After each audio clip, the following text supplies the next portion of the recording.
बस्मिल्लाहिर्रहमानिर्रहीम। अस्सलाम वालेकुम नाज़रीन, आप देख रहे हैं मेरे यूट्यूब चैनल में इरफान डार हूँ। खबरें तो बहुत सारी हैं लेकिन 3-4 खबरों पे आज के इस व्लॉग में डिस्कस करेंगे।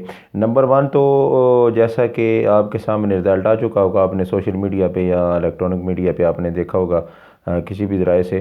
तो 51 सीटों पे पीपल्स पार्टी जो है वो 91 सीटों पे कामयाब हुई और 88 सीटों पे जो है वो जमात इस्लामी और 40 सीटों पे पीटीआई कामयाब हुई। तकरीबन 30 घंटे बाद ये रिज़ल्ट जो है वो मुकम्मल तौर पे आया। कल जब मैं वीडियो रिकॉर्ड कर रहा था तो उस वक्त ये रिज़ल्ट जो है वो मुकम्मल तौर पर आया।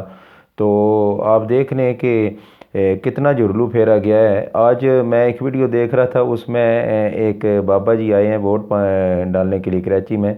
तो उन्होंने पूछा प्रिजाइडिंग ऑफिसर से कि मेरी जो बीवी हैं वो वोट डाल गई हैं।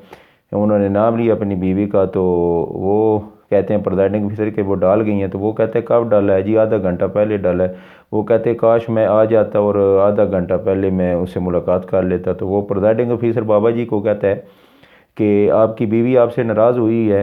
तो बाबा जी कहते हैं नहीं, मेरी बीवी मुझसे नाराज़ नहीं हुई, बल्कि 15 साल हो गए हैं मेरी बीवी जो है वो इस दुनिया को छोड़ के जाने फ़ानी में मुंतकिल होगी। तो आप को इस बात से अंदाज़ा लगाना चाहिए आपको कि 15 साल पहले जो फौज शुदगान है, फौज शुदगान के भी वोट डलते रहे। जुर्लू फेरा गया। तो कितना जुर्लू फेरा गया वो आप इस बात से अंदाज़ा लगा सकते हैं कि ये ईवीएम को क्यों नहीं कहते थे कि ईवीएम आए, ये ईवीएम की मुखालफत क्यों करते थे। आपको इस बात से अंदाज़ा हो जाना चाहिए था, क्योंकि भी ईवीएम आती तो आज ये ना होता, आज बल्कि आधे घंटे में रिज़ल्ट आ चुके होते, 30 घंटे ना लगते।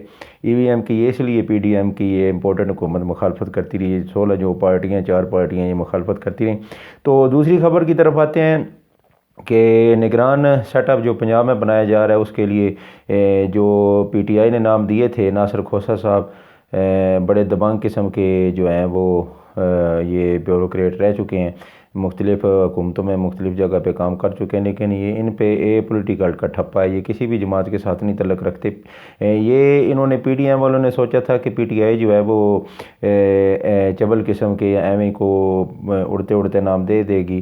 तो पीटीआई ने माशाल्लाह बड़े ज़बरदस्त नाम दी। तो अब आज इनके नाम दो सामने आए। एक मोहसिन नकवी साहब जो एक साफ़ी हैं, जो एक निजी टैलेंट 24 न्यूज़ को रन करते हैं।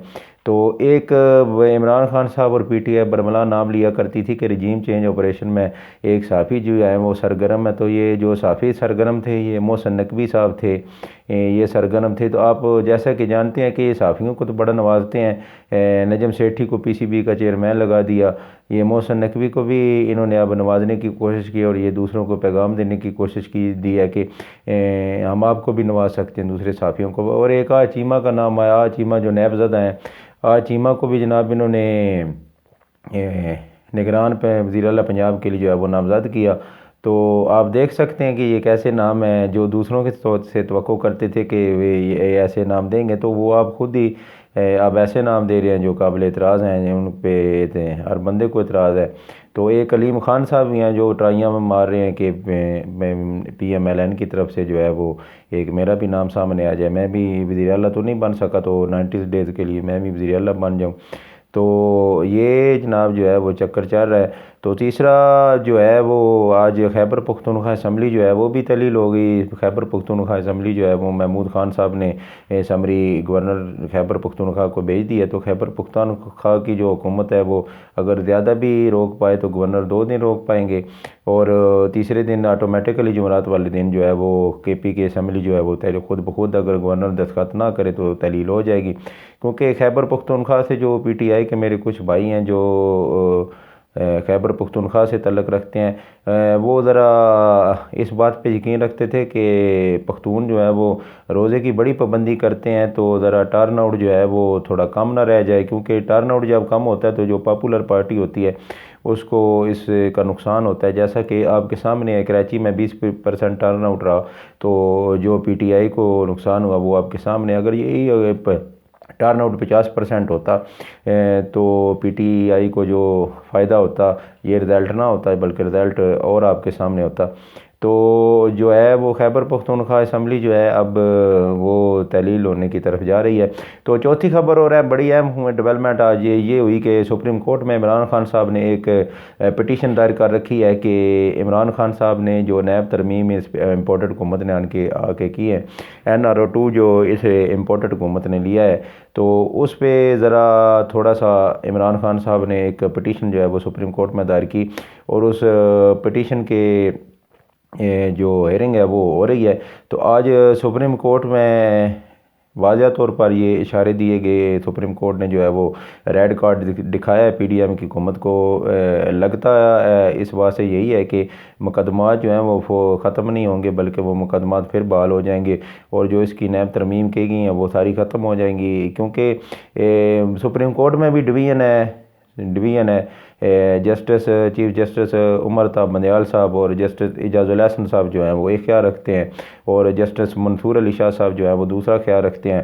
تو دیکھتے ہیں اب جسٹس منصور علی شاہ صاحب اور چیف جسٹس آف پاکستان جناب عمر تا بندیال صاحب جو ہیں وہ جب فیصلہ کریں گے یہ سارے ججز مل کے، تو پھر ظاہر سی بات ایک متفقہ فیصلہ آئے گا۔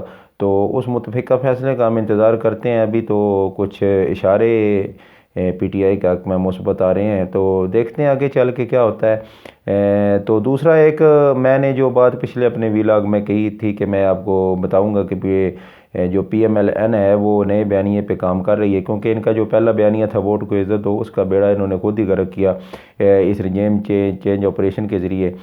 میاں نواز شریف اور مریم نواز نے ووٹ کو عزت دو کا بڑا بیانیہ لے کے چلے، لیکن اس کو انہوں نے خود ہی اس رجیم چینج آپریشن کے ذریعے ثابت کیا کہ یہ ووٹ کو عزت دینے نہیں بلکہ یہ خود کو عزت دینے کے لیے آئے تھے۔ اور انہوں نے پھر عمران خان صاحب کے خلاف توشہ خانہ کا بھی ایک بیانیہ گھڑنے کی کوشش کی، لیکن جو بھی یہ بیانیہ عمران خان صاحب کے ساتھ خلاف بناتے ہیں تو یہ اس کا بیڑا غرق خود ہی کر دیتے ہیں، وہ خود بخود ہی عوام اس کو بائی نہیں کرتی اور وہ خود بخود ہی بیٹھ جاتا ہے بیانیہ۔ اور اب انہوں نے ایک نیا بیانیہ بنانے کی کوشش کی ہے کہ ایک ریٹائر آرمی چیف کے اوپر، 2 DGISI کے اوپر اور چیف جسٹس صاحبان کے اوپر جو ریٹائر ہو چکے ہیں ان کے اوپر یہ اٹیک کریں گے، اور اب ہمیں اپنا بیانیہ بنانے کی کوشش کریں گے۔ تو آج اسی سلسلے کی ایک کڑی ہے کہ آج جناب کیپٹن صفدر صاحب نے آج جنرل باجوہ کے اوپر جو ہے وہ پہلا حملہ کر دیا ہے۔ تو انہوں نے یہ کہا ہے کہ باجوہ جو ہے وہ بیٹھا دبئی میں مزے کر رہا ہے، اور اسی کی وجہ سے یہ آج ملک کا جو ہے وہ بیڑا غرق ہوا ہے، ملک یہاں تک پہنچا ہے۔ تو اب یہ نون لیگ نے اینٹی اسٹیبلشمنٹ، یہ اینٹی جو ہے وہ آرمی، یہ اپنا ایک جو ان کا پرانا بیانیہ تھا اس پہ واپس آنے کی کوشش کر رہی ہیں، لیکن اس کو بھی میرے خیال کے مطابق، کہ میری اسیسمنٹ کے مطابق جو ہے وہ اب عوام جو ہے وہ بائی نہیں کرے گی۔ اپنی آنکھیں اور اپنے کان کھلے رکھیے گا، خبریں بہت ساری ہیں ان دنوں میں، بہت ساری خبریں جو ہے وہ نکل کے سامنے آ رہی، کیونکہ یہ دن بہت اہم ہے۔